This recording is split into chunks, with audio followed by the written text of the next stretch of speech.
बिस्मिल्लाहिर्रहमानिर्रहीम। अस्सलाम वालेकुम दोस्तों, कैसे आप सब? उम्मीद करता हूँ खैरियत से होंगे। मैं अली आप सभी का Haidari study point YouTube channel पे खैर मकदम करता हूँ।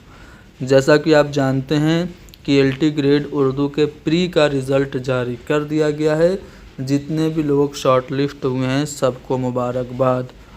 अब आप लोग मेंस की तैयारी कैसे करनी है इसके बारे में सोच रहे होंगे और मेंस की तैयारी के लिए कमर बस्ता भी हो गए होंगे। तो आइए मेंस का सबसे पहले पैटर्न समझते हैं, किस तरह के सवालात आएंगे और उसके बाद सवालात भी हम हल करेंगे। देखिए, जो LT ग्रेड की मेंस की परीक्षा होगी वो किस तरह से होगी। ये परंपरागत तौर पर होगी, यानी कि ये डिस्क्रिप्टिव होगी, लिखना होगा। एक क्वेश्चन पेपर होगा और क्वेश्चन पेपर में कुल जो क्वेश्चंस होंगे वो 20 होंगे। 10 प्लस 10 यानी कि 20 होंगे। अब ये 10 का और फिर अलग से 10 का क्या मतलब हुआ आगे बताएंगे।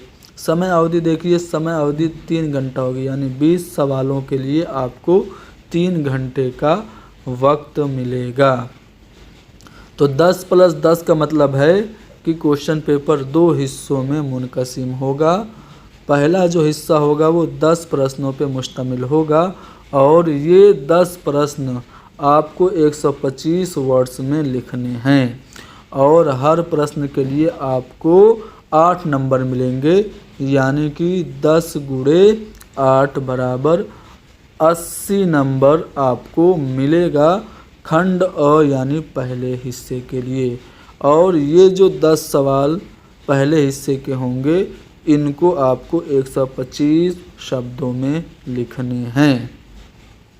अब खंड ब की बात करें तो इसमें भी 10 सवाल होंगे, ठीक है। और ये जो सवालात होंगे इनके उत्तरों की सीमा 200 शब्दों में होगी, यानी कि 200 वर्ड में आपको खंड ब के सवालों के जवाब लिखने हैं और हर जो क्वेश्चन होगा वो 12 नंबर का होगा, यानी कि 120 नंबर खंड ब के लिए होंगे, यानी कि टोटल 200 नंबर का पेपर होगा। वक्त आपको 3 घंटा मिलेगा और हर सवाल आपको अटेम्प्ट करना होगा। सभी के सभी सवाल आपको लाजमी तौर पे अटेम्प्ट करना होगा। क्वेश्चन पेपर कैसा आएगा? पिछली बार जो GIC लेक्चरर का इम्तिहान हुआ था उसमें मेंस भी हुआ था। जो मेंस का जो पैटर्न है सेम इसी पैटर्न पे है। तो चलिए हम पिछले साल के क्वेश्चन पेपर को देख के अंदाज़ा लगाते हैं और उस पेपर को हम हल भी करेंगे ताकि हमें LT ग्रेड के इम्तिहान में खातिर खा मदद मिल सके। तो पिछले साल का जो GIC लेक्चरर का मेंस का क्वेश्चन पेपर है यहाँ पे आप देख लीजिए। नंबरिंग वगैरह पे ध्यान मत दीजिएगा क्योंकि वहाँ पे 300 नंबर है, लेकिन अब की बार 200 नंबर होगा और 200 नंबर जो होगा उसमें 10 सवाल ऐसे होंगे जो कि 8 नंबर के और 10 सवाल ऐसे होंगे जो 12 नंबर के, यानी कि 80 प्लस 120 इस तरह से 200 नंबर का टोटल क्वेश्चन पेपर होगा। तो जो सेक्शन A के सवालात हैं उन्हें देख लीजिए किस लेवल के होंगे। उर्दू ज़बान के आगाज़ से मुतल्लिक आप क्या जानते हैं? मुफस्सल जवाब लिखिए। आदिल शाही दौर में उर्दू शायरी की नुमायाँ खुसूसियात लिखिए। दिल्ली और लखनऊ के दबस्तान शायरी के माबैन फ़र्क को मिसालों से वाज़ेह कीजिए। यानी अगर आप कहेंगे कि दबिस्तान दिल्ली में दाखिलियत होती है तो दाखिलियत पे मबनी एक शेर लिख दीजिएगा। दबिस्तान लखनऊ में खारजियत होती है तो खारजियत पे एक शेर लिखिएगा। इन सभी सवालों को हम आज ही हल करा के आप लोगों को दिखा देंगे। एक साथ पूरा क्वेश्चन पेपर तो हल नहीं हो पाएगा, 2-3 हिस्सों में करके इस क्वेश्चन पेपर को हम अभी हल कराएंगे। उसके बाद सवाल सर सैयद तहरीक के अदबी मकासिद की वजाहत इस तरह कीजिए कि इसकी अहमियत वाज़ेह हो जाए और उर्दू नस्र के इर्तिका में फोर्ट विलियम कॉलेज की खिदमत। उसके बाद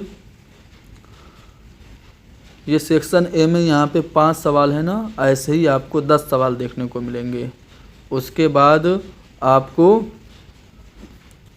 सेक्शन B में किस तरह के सवाल मिलेंगे। दास्तान और नावल के दरमियान फ़र्क, उर्दू नस्र के इर्तिका में खतूत गालिब की अहमियत, या फिर किसी मुहक्किक या फिर किसी तनकीद नगार के बारे में पूछ सकता है, कोई ड्रामा या नावल के बारे में पूछ सकता है, सहाफ़त का आगाज़ व इर्तिका पूछ सकता है।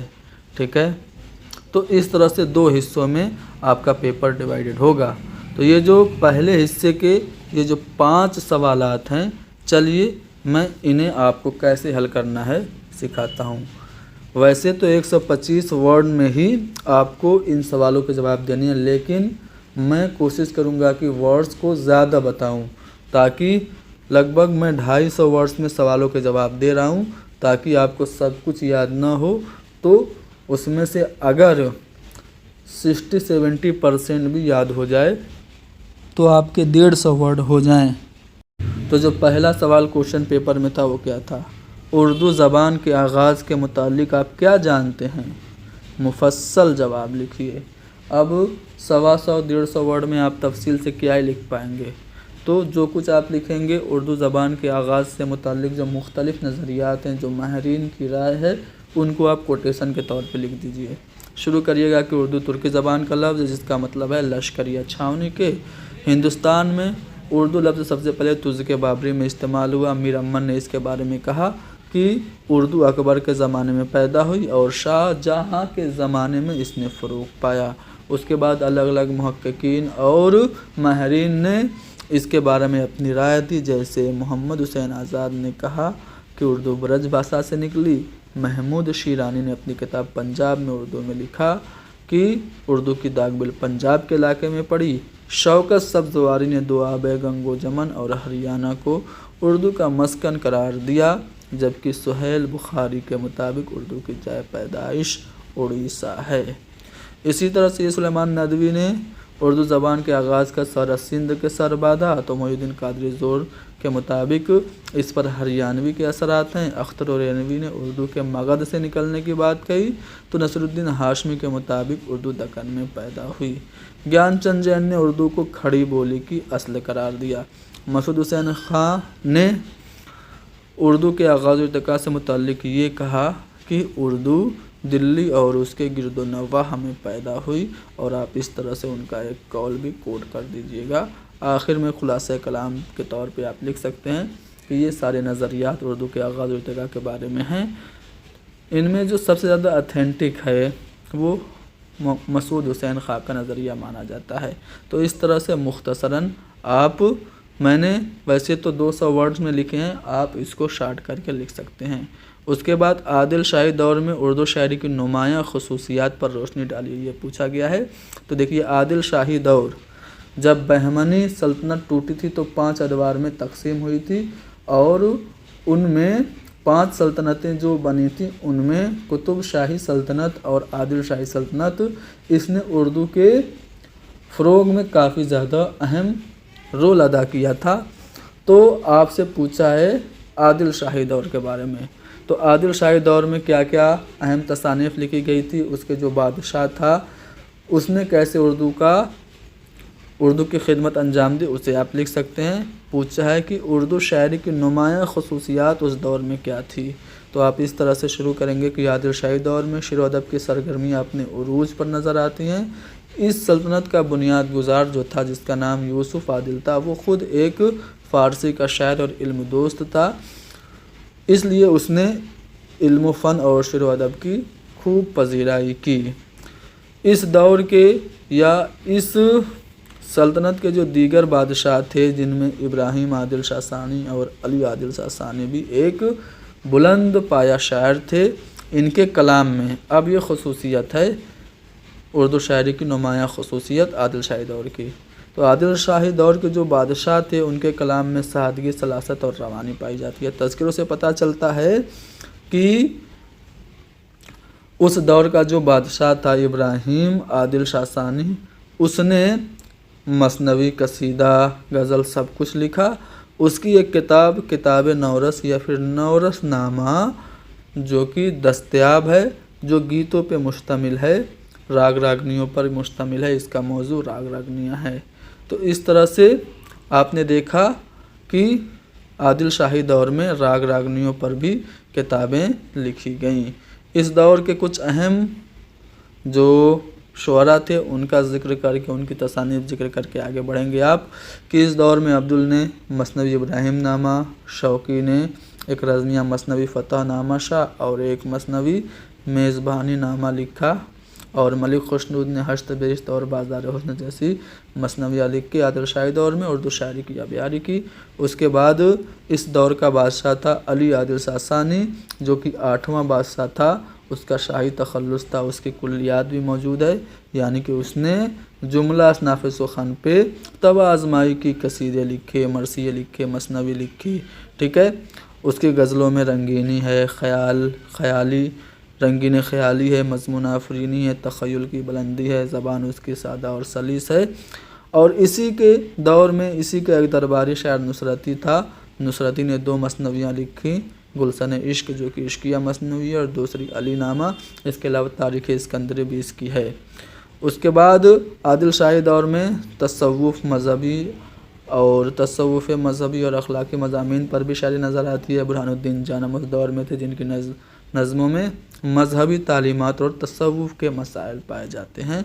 अब बात बुरहानुद्दीन जानम की हुई तो उनकी 1-2 तसानीफ़ भी आप लिख के आगे बढ़ सकते हैं। तो इस तरह से आपने देखा कि आदिल शाही दौर में आपको सादगी, सलासत और रवानी भी है। और नौरस नामा यानी कि नौरस और राग रागनियों पर मबनी किताबें भी देखने को मिल रही हैं, और रज़मिया मसनवी और इश्किया मसनवी भी देखने को मिल रही हैं। तो इस तरह से आपने आदिल शाही दौर में जो शायरी की नुमायाँ ख़ुसूसियात थी वो बता दी। अब आगे बढ़ेंगे। दबिस्तान दिल्ली और दबिस्तान लखनऊ के माबैन फ़र्क को वाज़े कीजिए।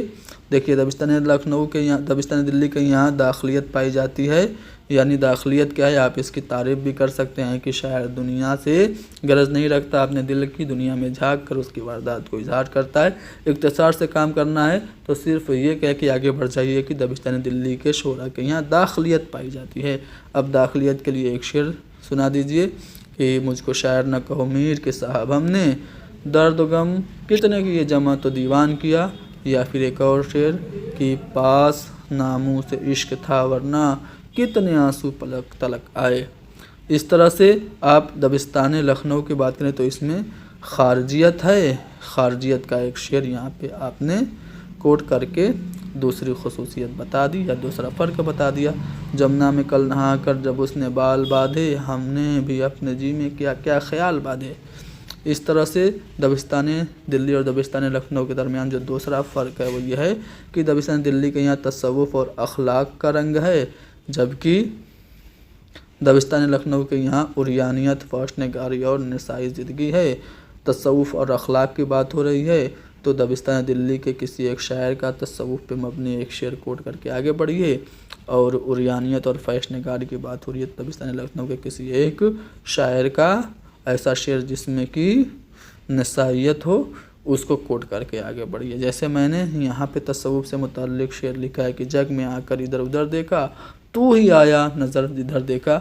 ये मैंने दर्द का शेर कोट कर दिया। और फिर अमानत का यहाँ पे शेर एक है कि मस्ती में लगा ही चुका था उसे गले, बहका जो हाथ पाँव कमर से निकल गया। इसी तरह जो दूसरी खसूसियत दोनों की है या फिर दोनों में दूसरा जो फ़र्क है वो ये है कि दिल्ली में हुस्न और यास मिलता है, जबकि लखनऊ में निशात या उन्सुर गालिब नज़र आता है। अब हुस्न और यास पर मबनी आप एक शेर दिल्ली वालों का डाल दीजिए। और फिर तसन्नु और बनावट है, निशात या उन्सुर है तो तसन्नु और बनावट वाला एक शेर यहाँ पे आतिश का मैंने डाल दिया कि बंदिश अल्फाज जड़ने के नगों से कम नहीं, शायर बिका में आतिश मुरस्सा साज का।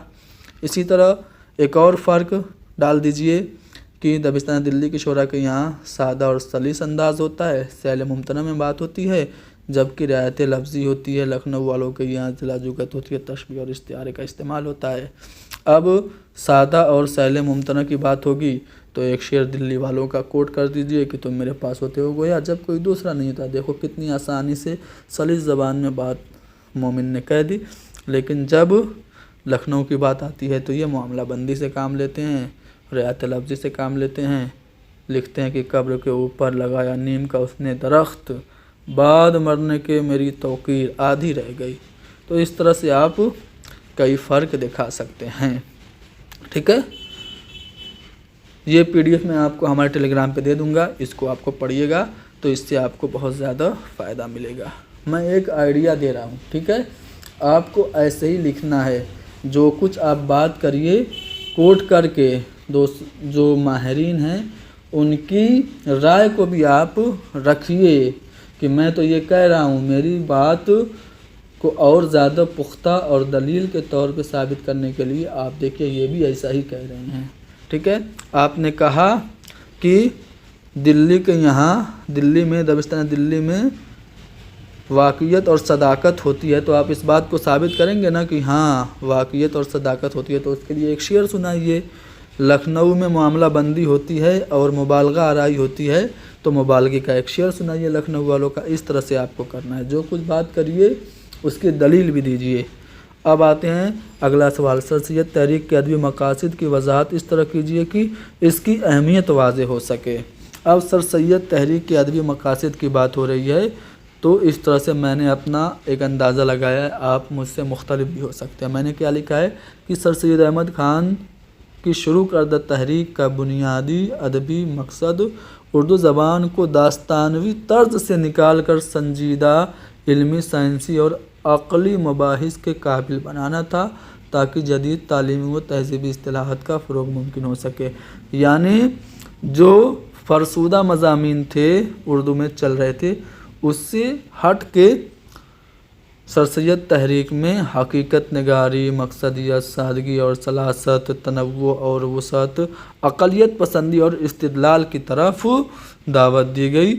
अदब को एक बामकसद बनाने की बात कही गई। ठीक है, आप चाहें तो ये हेडिंग बना के भी लिख सकते हैं, लेकिन वो बहुत ज़्यादा लेंदी हो जाएगी। उसके बाद ये बात आपने कह दी कि मकसद क्या था, अदब को ज़िंदगी के लिए लिखना, सादगी और सलासत हो, हकीकत निगारी और मकसदियत हो, तनव्वु और वसअत हो, अक़लियत पसंदी और इस्तिदलाल हो, ये सारे मकासिद थे।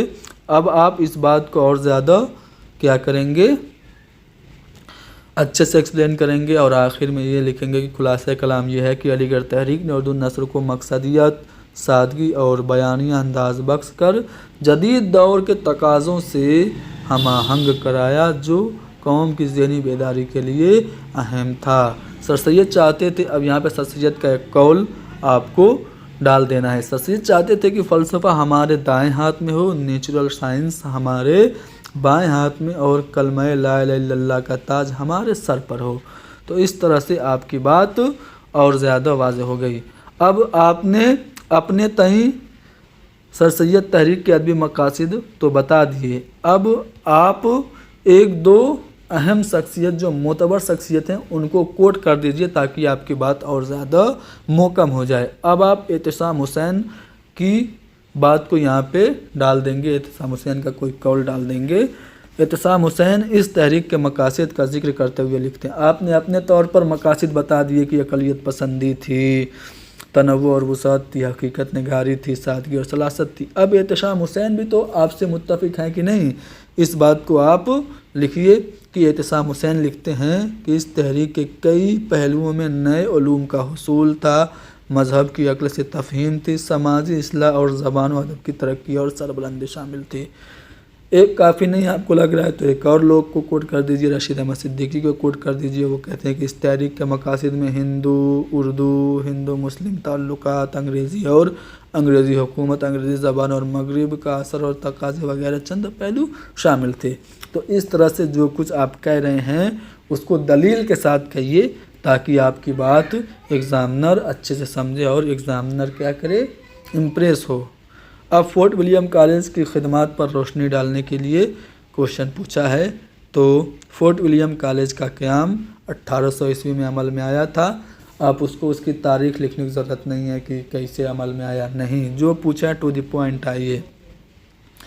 उर्दू नस्र के इर्तिका में फ़ोर्ट विलियम कॉलेज की खिदमत, तो आप कहेंगे कि उर्दू नस्र की तारीख़ में फ़ोर्ट विलियम कॉलेज का क़याम एक संग मील की हैसियत रखता है। इस कॉलेज ने उर्दू के दामन को वसी किया, इसे नया अंदाज़ व उसलूब भी अता किया और ज़बान की सादगी का एक उम्दा रास्ता दिखाया। साथ ही साथ इसने तरक्की का नया रास्ता दिखाया। हालांकि देखा जाए तो फ़ोर्ट विलियम कॉलेज के क़याम का मकसद अंग्रेज़ अफसरों को हिंदुस्तानी तहज़ीब और ज़बानों से वाकिफ़ कराना था, लेकिन इसने उर्दू नस्ल को कदीम दास्तानी तर्ज नगारिस और बोझल व मुकफ़ा व मुसज्जा इबारत आराई से निकाल कर एक नई समत अता की।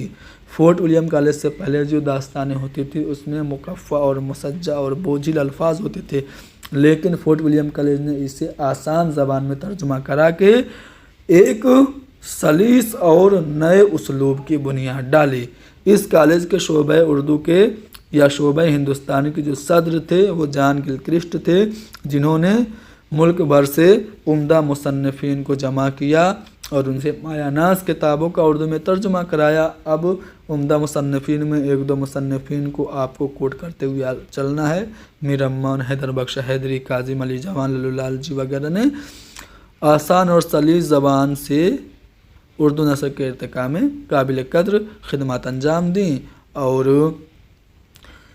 इसने फोर्ट विलियम कॉलेज ने उर्दू नस्र के इर्तिका में जो खिदमत अंजाम दी, आपने तो बता दिया कि आसानी की सलीस ज़बान का इस्तेमाल किया, बोझल और मुकफ़ा और मुसज्जा इबारत से निकाल कर नई सिमत दी। अब आपकी राय से कोई बड़ा आदमी भी मुत्तफ़िक है तो आप बड़े आदमी बाबा उर्दू मौलवी अब्दुल हक को कोट कर दीजिए कि जो एहसान वली ने उर्दू शायरी पर किया वही एहसान गिलक्रिस्ट ने उर्दू नस्र पर किया।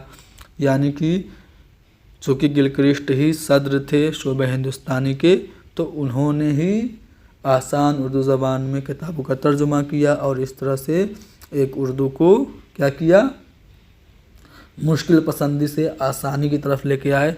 तो इस तरह से उन्होंने उर्दू नस्र के इर्तिका में काबिल कद्र काम अंजाम दिया, जिसका एतराफ़ मौलवी अब्दुल हक भी कहते हैं। उसके बाद आप खुलासे कलाम में ये लिख दीजिए कि उर्दू नस्र को दरबारों और खानकाहों से निकाल कर अवाम की ज़बान बना दिया। अगर ये कॉलेज ना होता तो शायद उर्दू नस्र को सादगी और रवानी हासिल ना होती। उर्दू को जो सादगी और रवानी हासिल हुई उसी के बेस पे बाद में सर सैयद अहमद ख़ान ने और गालिब ने अपने खतूत में वही उसलूब अपनाया।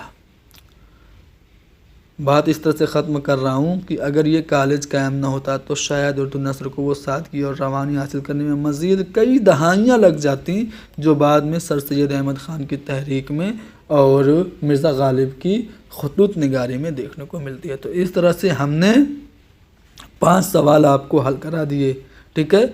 ऐसे ही आपको 10 सवाल होंगे और हर सवाल 8 नंबर का होगा, यानी कि 80 क्वेश्चन सेक्शन ए के लिए होगा और सेक्शन बी में भी आपको 10 सवाल होंगे और हर सवाल जो होगा वो 12 नंबर का होगा। इस तरह से 120 नंबर सेक्शन बी के लिए होंगे। टोटल 200 नंबर होंगे, 20 सवालात होंगे और आपको 3 घंटे का वक्त मिलेगा। तो अच्छे से प्रैक्टिस करिए। लिखना कैसे है मैंने आपको थोड़ा सा हिंट दे दिया, बाकी ये PDF हम आपको हमारे टेलीग्राम चैनल पे दस्तयाब करा देंगे।